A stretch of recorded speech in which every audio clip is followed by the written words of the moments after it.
독립출판 오디오북 립술.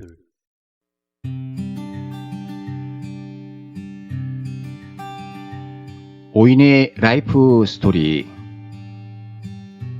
이 오디오북은 5명이 오랜 시절 동안 가슴에 묻어둔 인생 스토리를 목소리로 담은 내용입니다.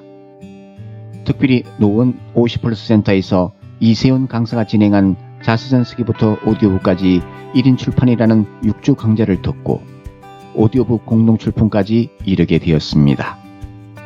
비록 개개인의 짧은 내용이지만 격동기를 거쳤던 베이브 부모 시니어 세대들의 드라마 같은 옛 이야기가 들어있으며 그 속에는 우리 이웃들의 고향의 향수와 추억과 삶이 함께 어우러져 있습니다. 이처럼 5명의 굴곡진 인생 극장을 들으시면서 여러분도 함께 아련한 추억의 긴 여행으로 떠나보시지 않으시렵니까? 다음은 목차 속에 이어 5명의 개성 있는 소감을 들어보겠습니다. 첫 번째, 부모님을 생각하며 진재희. 두 번째, 기억의 파편 윤순정. 세 번째, 변신 노년의 기록을 시작하며 강성대. 네 번째, 꿈을 찾아서 최천화. 5번째, 이만하면 참 잘 살았다 김재기. 감사합니다. 이세윤이었습니다.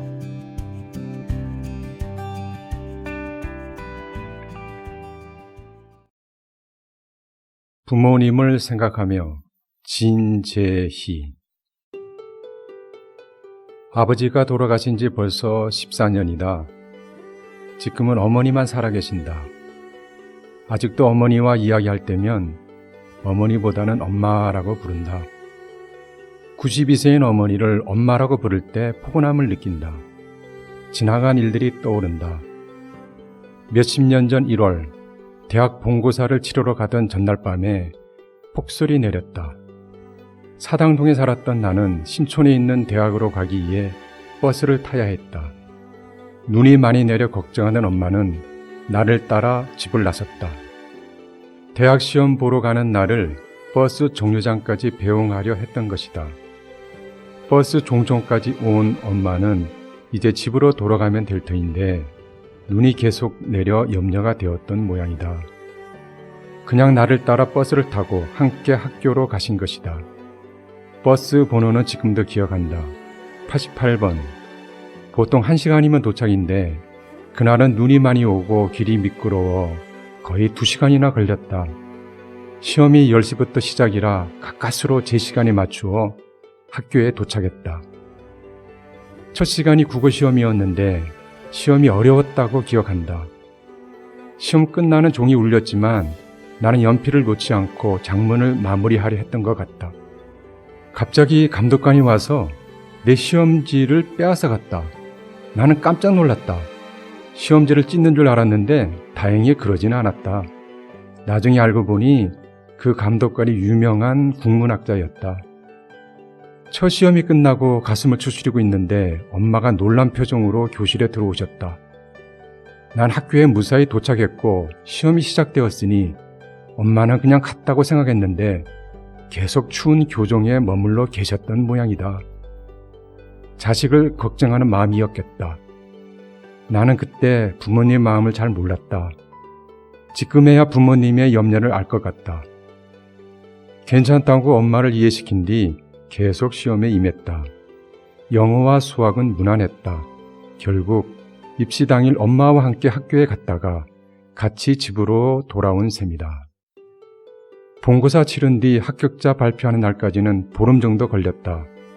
그 당시 우리 집은 아버지가 사업하시는 관계로 경제적 부침이 심했다. 내가 대학 시험을 볼 즈음에는 아버지가 사업에 어려움을 겪던 시기였다. 끼니도 걱정하곤 했다. 아버지는 버스비가 없어서 사당동 집에서 사업장이 있는 영등포까지 걸어 다니기도 하셨다. 나는 시험 잘 봤다는 확신도 없고 또 합격한다 해도 비싼 등록금을 낼 수 있다는 보장도 없었다. 그래서 시험 본 다음 날부터 집 근처 독서실에서 후기 대학 시험 공부를 시작했다.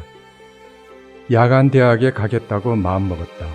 낮에는 일하고 밤에는 공부하는 주경야독 생활을 머리에 그렸다. 합격자 발표하는 당일도 아침 일찍 독서실에 갔다. 그러는 나를 보고 가족들도 시험 결과에 그다지 관심이 없었던 것 같다. 마침 그때 사촌도 나와 같은 나이라 함께 대학 시험을 치렀다.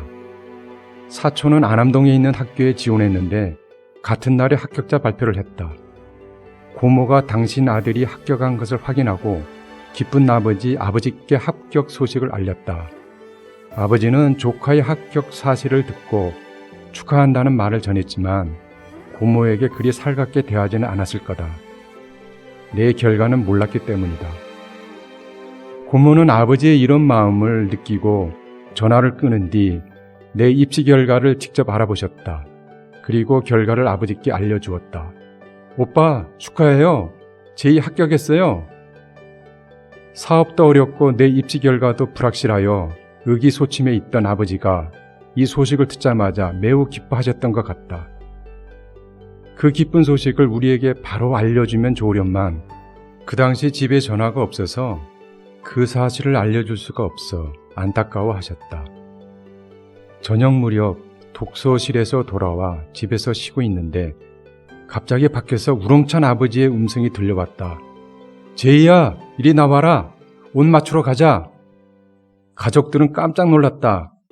아버지는 너무 기뻐서 집에 돌아오지도 않고 문 밖에서 나를 불러 양복점에 가려고 하신 것이다. 아버지의 호탕하고 힘찬 목소리가 지금도 잊혀지지 않고 생생하게 들려오는 듯하다. 40년이나 더 지난 일인데 말이다. 그 후 나는 부모님 덕분에 학교에 잘 다니고 졸업한 후 회사에 들어갔다. 입사 다음에 바로 결혼했다. 그러니 부모님께 효도할 겨를도 없었던 것이다. 결혼 후 아이 낳고 내 살기에 바빠 부모님을 자주 찾아뵙지도 못했다. 아버지는 가끔 내게 전화해서 너 요새 왜 연락도 없니? 좀 놀러 와라 라고 하신 말씀을 아직도 기억난다. 아버지의 기대에 부응하지 못한 회한이 오늘 더 강하게 밀려온다. 그렇다면 살아계신 엄마에게나마 잘해드려야 할 텐데 엄마에게도 그 효를 다하지 못해 고개를 들 수가 없다. 엄마가 얼마나 섭섭해하실까 생각하니 몸둘 바를 모르겠다. 그 효를 뒤로 미루지 말아야겠다. 엄마, 아버지, 사랑합니다.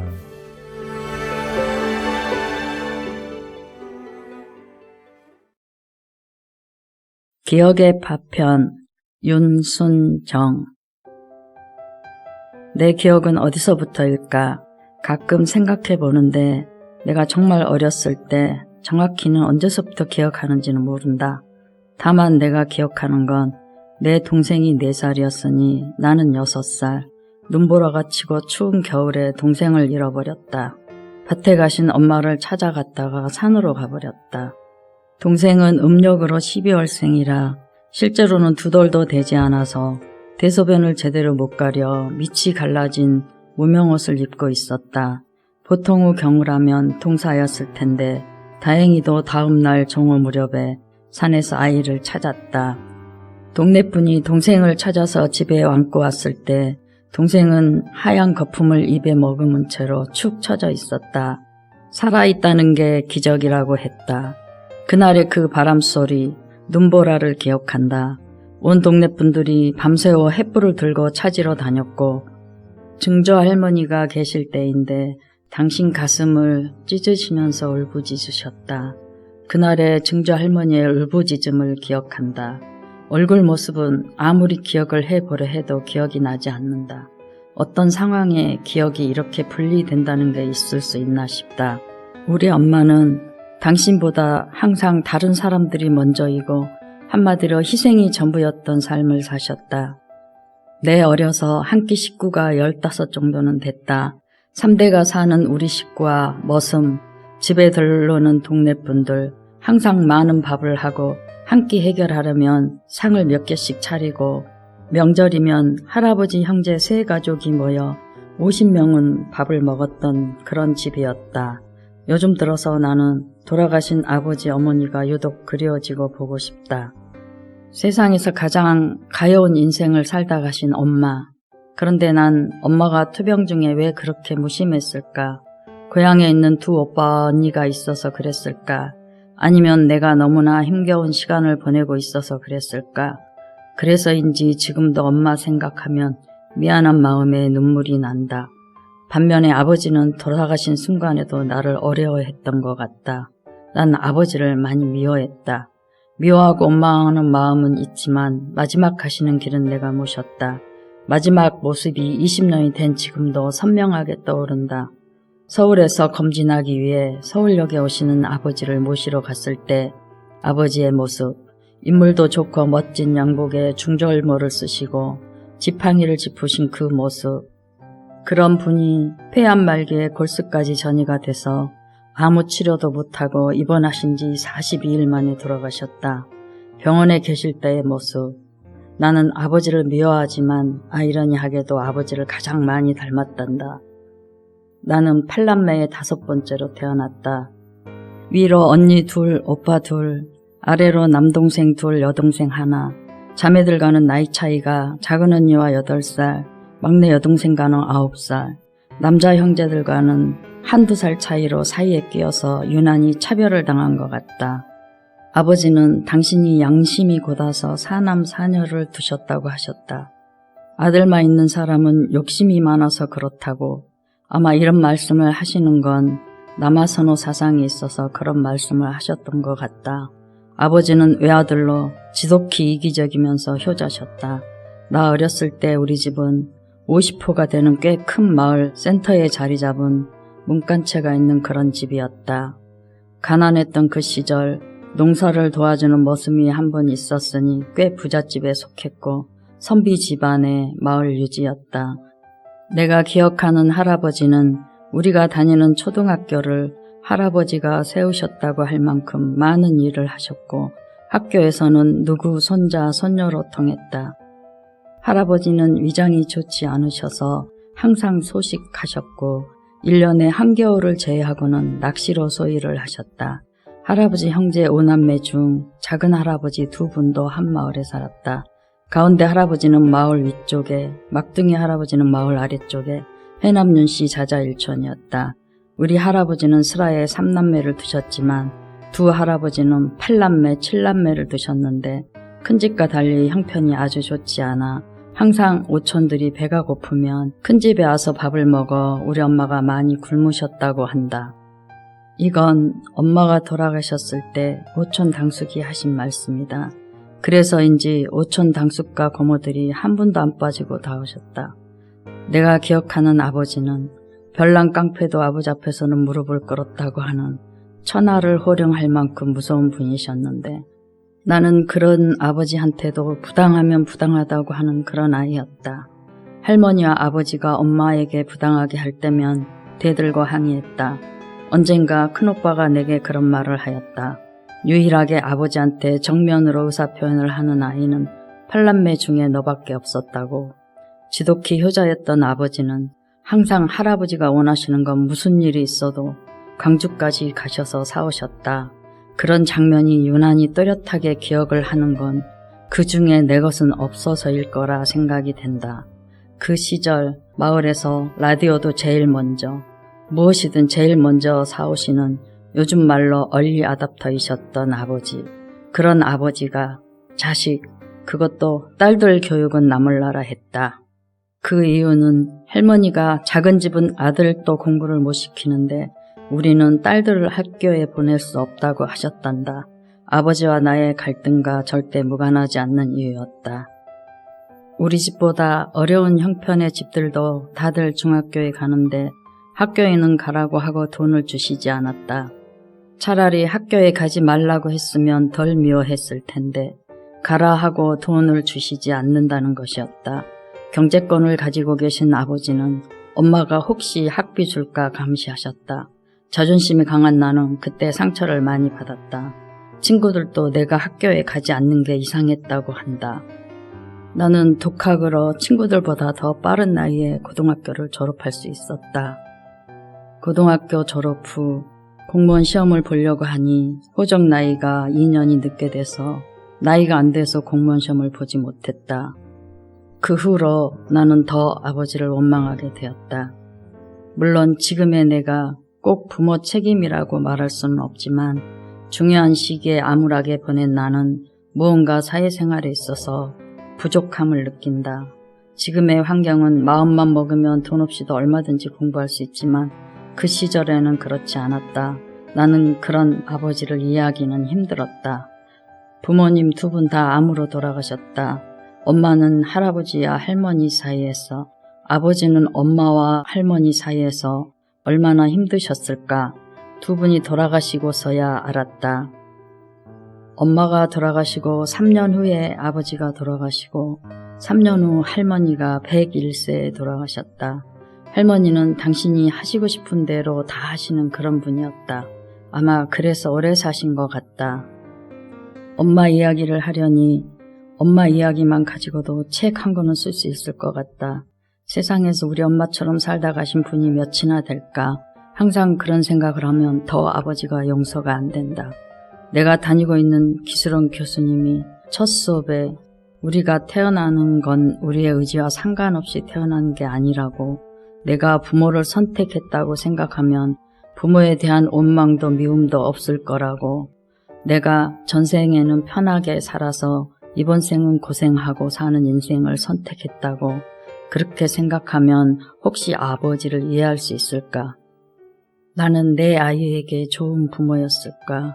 좋은 부모가 되기 위해 나는 어떻게 살았는가? 몇 해 전에 우연히 큰아이가 내게 쓴 편지를 보았다. 부모를 선택할 수 있다면 자기는 부모를 잘 선택했다고. 풍요보다는 결핍이 많게 키웠는데 바르게 자라준 아이들이 눈물겹게 고맙고 사랑스럽다. 딸이 둘인데 큰아이는 작년에 결혼했고 작은 아이는 미국에서 심리학 박사과정 학업 중에 있다. 오늘 이 오디오북 발표를 계기로 내가 좋은 부모가 되기 위해서 무엇을 했는지, 두 아이를 어떻게 키웠는지, 거창하게 말하면 자서전이고 그냥 지나간 일기처럼 문맥이 조금은 안 맞아도 용기를 내어 한번 써보려 한다.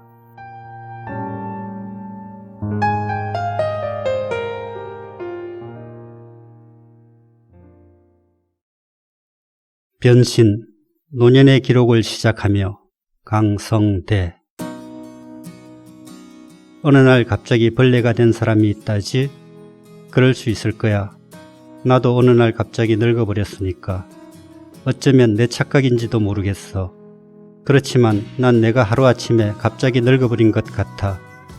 벌레가 되는 것과 늙는 것은 다르다고 할지 모르겠지만 어느 날 갑자기 변한 것은 같잖아. 그러니까 어느 날 갑자기 늙어버리는 대신 벌레로 변할 수도 있는 거 아닐까? 그런데 중요한 것은 벌레로 변할 수 있느냐 없느냐가 아니야. 내가 갑자기 늙어버린 거라고. 나의 기억이 사라지고 늙어버린 내 모습만 남아있는 거라고. 젊음을 되찾고 싶냐고? 그런 건 아니야. 아쉬운 것도 아니고 그냥 그렇다는 거지. 지나간 것, 기억나지 않는 것은 잊어버리고 지금부터 다시 살기로 했어. 어쩔 수 없잖아. 내가 벌레가 되는 대신 늙어버린 아무것도 아닌 나를 위해 자서전을 쓰기로 작정한 것은 지금부터 다시 살기로 한 새 삶을 위해서야. 이전 삶에서는 어느 날 갑자기 늙어버릴 수 있다는 것을 몰랐어. 물론 자서전을 쓸 생각도 없었지만 갑자기 늙어버리면서 기억이 몽땅 지워져 자서전을 쓰려 해도 쓰기 힘들게 돼버린 거지. 다시 살 삶에서는 그러지 않도록 지금부터 내려가는 것이 도움이 되겠다고 생각했어. 다시 살게 될 삶은 기억하면서 완전히 새롭게 잘 살아보고 싶으니까. 새로 시작하는 삶은 처음부터 다시 시작한다지만 성인부터 시작하니 홀로 서는데 시간이 오래 걸리거나 성장 과정의 혼란은 겪지 않아도 될 거야. 영유아기, 아동기, 청소년기를 안 거쳐도 될 테니까. 사춘기는 모르겠어. 그건 찾아오지 않을까 싶거든. 어쨌든 앞으로 난 새 삶의 방향을 잡고 홀로 서는데 3년을 쓸 생각이야. 새 삶에서 영아부터 청년까지 성장하는데 3년이 걸린다는 거지. 그러고 나서는 똑바로 서서 그냥 뚜벅뚜벅 걸어가고 싶어 앞만 보며. 시작은 2019년 7월 26일이야. 한낮 뜨거운 햇볕에 아스팔트가 펄펄 끓는 날이었어. 그날 오후에 난 별 기대 없이 노원 50플러스 센터의 한 강의실에서 강의를 듣고 있었어. 별 기대 없이 왜 갔냐고? 그게 나의 이전 삶의 특징이었거든. 영혼 없는 삶. 단순히 책이라는 매체에 대한 관심으로 1인 출판을 주제로 한 열린 강좌를 신청했던 거야. 책이란 매체에 대한 관심도 이전 삶의 특징 중 하나였으니까. 한여름날 뜨거운 햇살에도 강의에 빠지지 않은 것 역시 이전 삶의 특징 중 하나인 성실함 덕이었지. 그런데 그날 그 시간을 기점으로 난 이전 삶과 새 삶을 나누기로 작정했어. 왜냐하면 자서전을 출판해야 하는데 기억하기 힘든 이전 삶의 자서전을 쓰기보다 앞으로의 삶에 더 신경을 쓰고 싶었거든. 어쩜 그 순간에 현타가 왔던 것인지도 몰라. 현자타임 말이야. 지금까지의 삶과 완전히 다른 삶을 살아보고 싶다는 각성.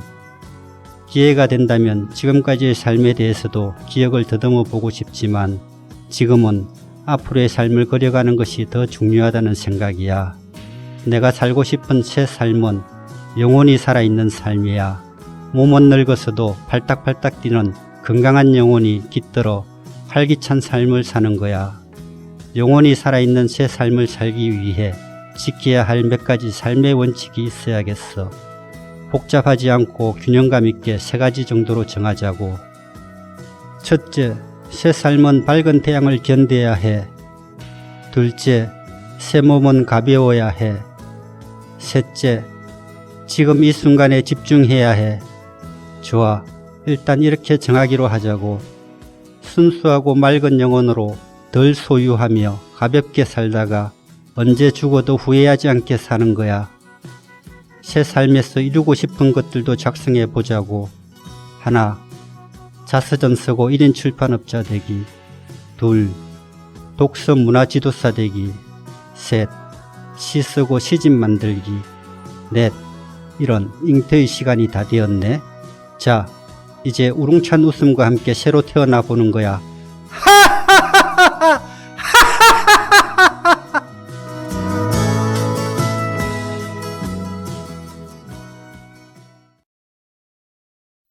꿈을 찾아서 최천화.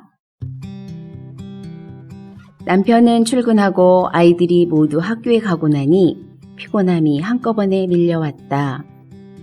아침상도 밀어놓은 채 침대 속으로 들어갔다. 얼마나 잤을까? 따르르르릉 전화벨 소리에 자리에서 일어났다. 이른 점심을 간단히 먹고 부산하게 일과를 시작하였다.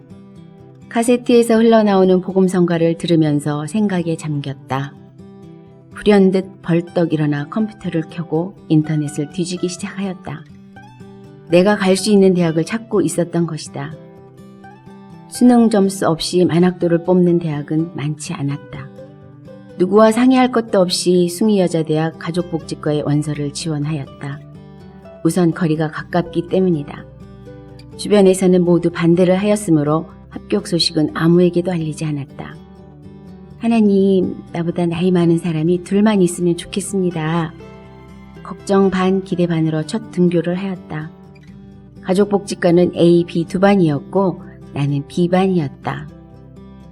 나의 가장 큰 관심사는 만학도가 몇 명인가였다. 우리 반에는 5명의 만학도가 있었다. 나의 서열은 3번째. 기도가 이루어졌다. 하나님께서 나의 기도를 들어주신 것이다. B반에 만학도가 몰려있고 A반은 달랑 1명뿐이었으니 말이다. 뒤늦은 대학 생활을 조용하게 시작하였다. 1달 정도 지나서 남편에게 말하였다. 아니, 이제 와서 무슨 공부야. 애들이나 잘 키우지. 지원해주는 것까지는 바라지 않았지만 내심 서운하였다. 어렵게 시작하였으니 절대 포기할 생각이 없었다. 남편 출근과 아이들 등교 준비를 마치면 헐레벌떡 학교에 갔다. 우리끼리는 고등학교 4학년이라고 부를 만큼 바쁜 일과였다. 오전 9시부터 오후 5시까지 거의 매일 수업이 꽉 차 있었다. 9시 수업이 있는 요일은 전날 저녁부터 바쁘게 준비하여야 한다. 젊은이들과 함께하는 학업이 많이 벅찼다. 출산 후유증으로 공부에 매진할 체력이 부족하였던 것이다. 욕심을 버리고 학교 일정에 따라가는 것으로 목표를 정하였다. 그러던 어느 날 이재경 교수님 시간이었다. 여러분 반갑습니다. 나도 여러분처럼 이 대학에 다녔어요. 우리는 스승과 제자이기도 하지만 선후배이기도 합니다. 사소한 일이라도 기탄 없이 상담해 주세요. 교수님은 방송통신대학교를 졸업하고 남편을 따라 유학까지 마쳤다. 그 후 귀국하여 모교에서 강의를 하고 계신다. 더불어 고려대학교 박사과정을 수료하면서 주경야독의 본을 보여주셨다. 이재경 교수님을 만나고 난 후 내 마음속에 살며시 소망이 일어나고 있음을 느꼈다. 그때 나의 롤모델이 정해진 것이다. 교수님처럼 나도 인생을 개척할 수 있다고 되뇌었다. 나도 늦지 않았어. 이제부터 시작일 뿐이야. 나도 할 수 있어. 교수님의 말씀 중에 대학 기간 내내 올해의 성적을 받았다는 말에 도전이 되었다. 나도 이루고 싶은 꿈이 된 것이다. 그러나 사회복지개론 성적이 89점으로 빗불이 나왔다. 너무 속상하고 아쉬워서 교수님을 찾아갔다. 교수님께서는 이미 성적이 나왔으므로 정정은 어렵다고 하셨고 그래도 물러서지 않았다. 하는 수 없이 성적을 정정하면 교수님 입장이 어렵다는 설명을 해주셨다. 아쉬웠지만 더 이상의 도리는 없었다. 결국 성적표에 빗불 하나가 남게 된 것이다. 열심을 내다보니 장학금을 놓친 일이 없어서 이른바 은따가 되기도 하였다. 은근히 왕따가 된 것이다. 덕분에 졸업할 때는 학장상을 받을 수 있었고 목걸이 줄은 없었지만 금메달을 부상으로 받았다. 늦은 나이에 시작한 학업이 쉽지만은 않았다. 그러나 전문학사 학위로는 만족할 수가 없었다. 전문가라고 하기에는 너무 많은 부족함을 느꼈기 때문이다. 고민을 하다가 한국방송통신대학교 유아교육과로 편입을 결정하였다. 유아교육과는 경쟁이 너무 심하여 평점 4점도 팡팡 나가 떨어졌다. 동기들 중에는 차선책으로 교육과를 지원하는 친구들이 많았다. 하지만 아무리 생각해봐도 유아교육과를 가는 것이 맞았다. 평점 4.1. 조마조마한 마음으로 유아교육과를 지원하였고 다행히 합격하였다. 방송통신대학교에서도 나름 최선을 다하여 공부했다. 그 결과 졸업할 때 성적 우수상을 받았고 부상으로는 손목시계를 받을 수 있었다. 보육교사와 아동미술 특기 강사로 일하면서 학업을 계속해야겠다는 생각을 접을 수 없었다. 가까운 곳에 국민대학교 교육대학원에서는 장학금으로 다닐 수 있다는 것이었다. 면접일이 다가왔다. 두근거리는 마음으로 면접실에 들어갔더니 면접관으로 교수님 3분이 앉아 계셨다. 만학도의 길을 걷게 된 과정을 들으시고 진심으로 격려해 주셨다. 어머나 어머 이건 인간 승리예요. 인간 승리. 합격시켜야 돼요. 그러게요. 우리 학교를 위해서도 좋은 일이지요. 정말 감동이에요. 멋져요. 더 멋진 인생을 위해서는 계속 공부해야죠. 나는 교수님의 배려로 석사과정을 시작할 수 있었다. 주경야독의 어려움을 매일매일 이기려고 최선을 다했다. 하루하루 애쓰다 보니 어느새 논문을 쓰고 졸업을 맞이하였다. 대학원 졸업식에는 친정 부모님과 동생들, 남편까지 모두 와주었다. 애썼다. 축하한다, 에미야. 누나 대단해. 정말 축하해요. 아하하하. 당신 고생했어. 무엇보다 부모님이 좋아하셔서 나도 기뻤다. 대학을 못 마친 것을 늘 아쉬워하셨기 때문이다. 논문을 마치면서 어린이집 개원을 준비하였다. 물론 남편은 반대였다. 아유, 지금 나이에 무슨 어린이집 운영한다는 거야. 불경기에 다들 문 닫는다는데. 늦게라도 공부했으니 이제는 사회에 기여하고 싶다고. 아유, 정하고 싶으면 조그만 거나 하나 해보던지. 안 하면 좋겠구먼. 나는 조르고 졸라서 작은 어린이집을 인수하게 되었다. 그러나 생각만큼 만만하지 않았다. 인수를 하였더니 아이들이 하나둘 빠져나가는 것이다. 이에 굴하지 않고 바로 평가 인증을 준비하였다. 2010년 3월에 인수하여 9월에 평가 인증을 받았으니 그야말로 속전속결이었다. 여기서 멈출 수가 없어 바로 서울형 어린이집을 신청하였고 실패하였다. 좀 더 열심히 준비하여 두 번째 신청하여 서울형 어린이집을 공인받았다. 2016년에는 서울형 어린이집에만 주는 국공립 전환 기회도 놓치지 않았다. 그동안 열심히 달려온 나는 드디어 2017년 국공립 어린이집을 운영하게 되었다.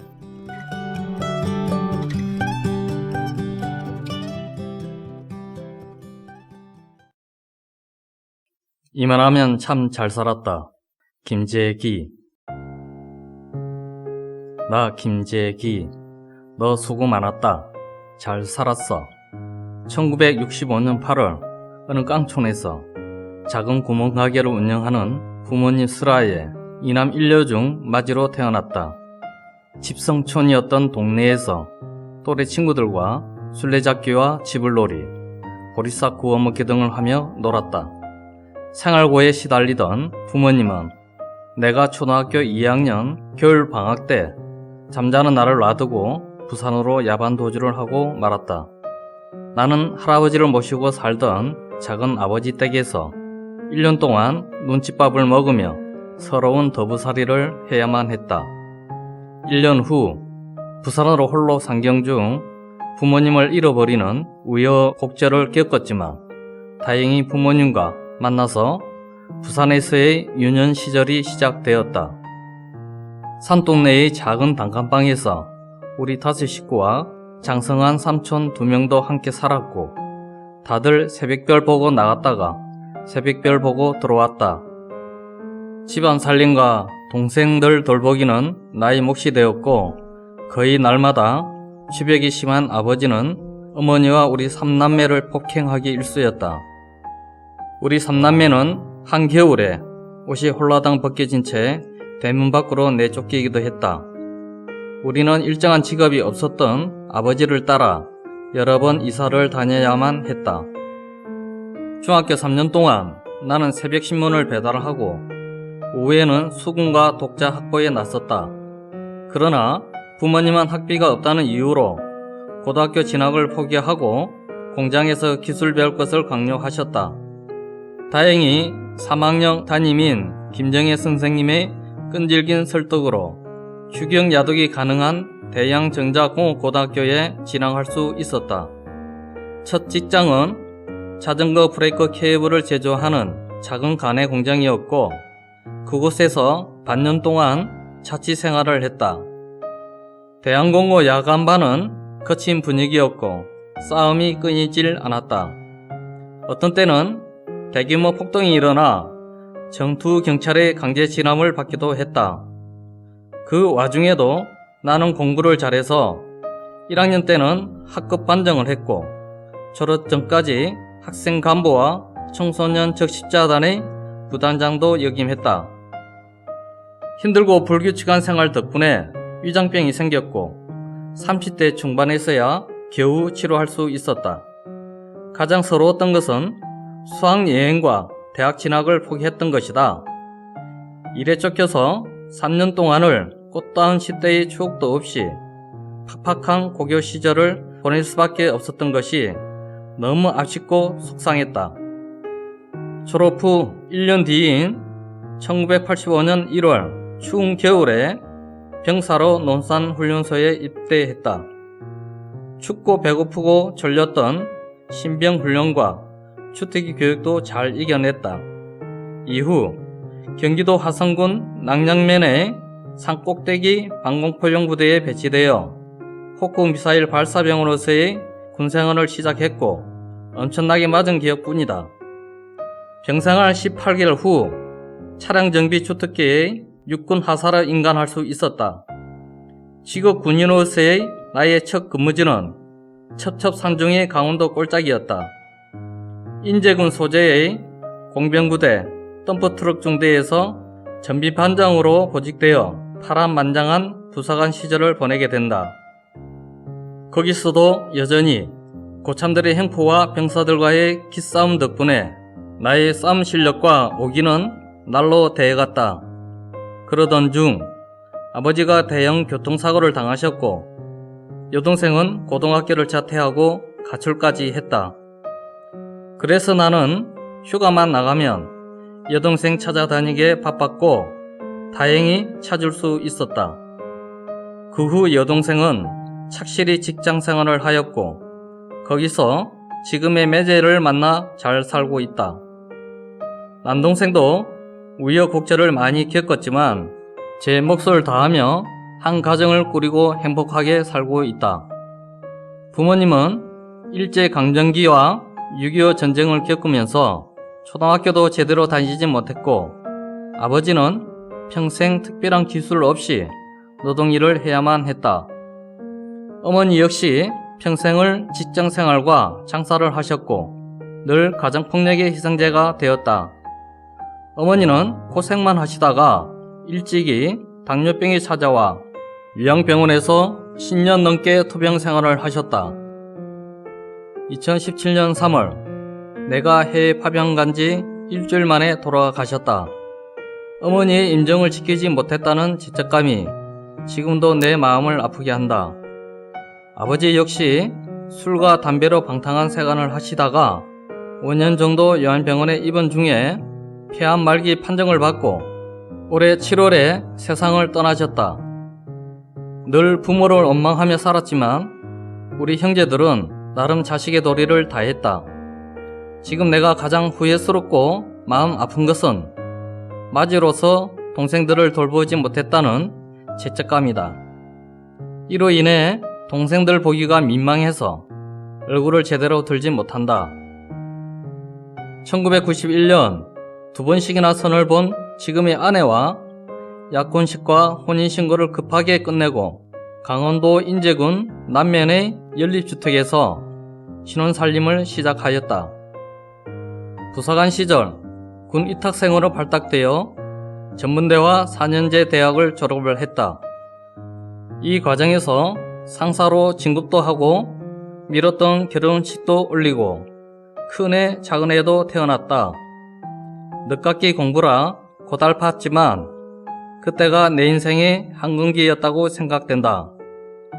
가장 소중한 추억은 부경대 3학년 4학년 중반까지 야학에서 선생님으로 봉사하면서 학생들과 동고동락했던 경험이다. 나 역시 주경야독으로 힘들게 공부했던 터라 그들의 심정을 잘 이해할 수 있었다. 그 후 준사관 시험에 합격하고 줄곧 강원도 전방에서만 수송가리 임무를 수행해왔다. 2017년도에는 8개월 동안 아랍에미리트 아크 부대 소속으로 해외 파병 근무를 했다. 기후와 외로움 때문에 힘들었고 엇갈린 대인관계 때문에 자살까지도 생각했었다. 하지만 열사의 땅에서 자결하는 태양과 눈도 못 들 정도의 세찬 모래바람과 싸웠던 파병 근무는 가장 멋진 추억이 되었다. 우연히도 현재 특전사에서 부사관으로 복무 중인 막내 아들이 올해 10월에 아랍에미리트 아크 부대로 파병을 나갈 예정이다. 자랑스럽고 대견스럽기도 하지만 한편으로는 나처럼 힘들지 않을까 하는 걱정이 앞선다. 2019년 9월이면 힘겨웠던 34년 8개월의 군생활을 마치고 마침내 전역을 한다. 전직 교육 1년 동안 많은 것들을 배우고 느꼈지만 딱히 자신있게 할 수 있는 것이 없다. 내가 하고 싶은 일은 전문 강사로서 누군가를 가르치는 일이다. 안전된 직장을 원하는 가족들의 반대에도 불구하고 청년 미래역량 전문 강사, 드론 전문 강사, 운전학원 전문 강사 자격 등을 취득하는 등 나름 열심히 준비하고 있다. 지금 나는 오랜 군생활을 접고 중년의 나이에 새로운 세계에 진출을 한다는 설레임과 두려움을 동시에 느끼고 있다. 아직 실천은 못하고 있지만 전역 전에 혼자만의 여행도 가고 싶다. 이제 내 인생이 반을 돌았다. 지금부터라도 남은 인생은 진정 내가 원하는 삶을 살고 싶다. 정말 인간답게, 남자답게 내가 하는 일에 자신감과 보람을 가지고 하루하루를 재미있게 살아가고 싶다. 나는 내 자신에게 체면을 걸어본다. 나는 반드시 소망을 이룰 것이다. 나 자신을 믿고 화이팅하자.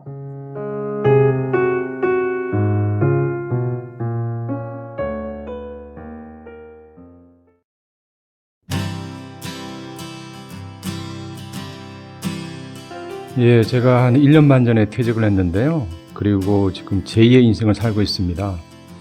그런데 이렇게 좋은 프로그램이 있어서 등록하고 자서전도 쓰고 또 이렇게 오디오북도 만들어 보니까 제가 이때까지 어떻게 살아왔는지 하나로 이렇게 정리가 되는 것 같습니다. 그래서 앞으로 제가 제2의 인생을 살아갈 때 굉장히 도움이 될 것 같습니다. 그래서 이번에 처음 녹음하고 또 자서전을 썼지만은 이번 기회를 이제 발판으로 해서 계속 자서전을 좀 더 보완해 나가고 또 오디오북도 만들면서 저의 그 제2의 인생을 좀 더 활기차고 보람 있게 만들어 가고 싶습니다. 감사합니다. 제가 제일 못하는 글쓰기에 도전할 수 있게 해주신 강사님께 감사드립니다. 그냥 강의만 수강하면 되는 줄 알았다가 정말 숨이 막힐 만큼 첫 글쓰기가 힘들었습니다.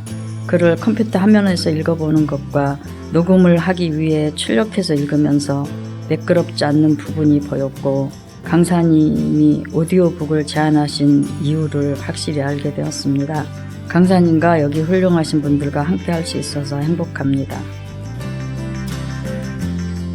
인생 2막을 시작하면서 자서전 쓰기를 알게 되었습니다.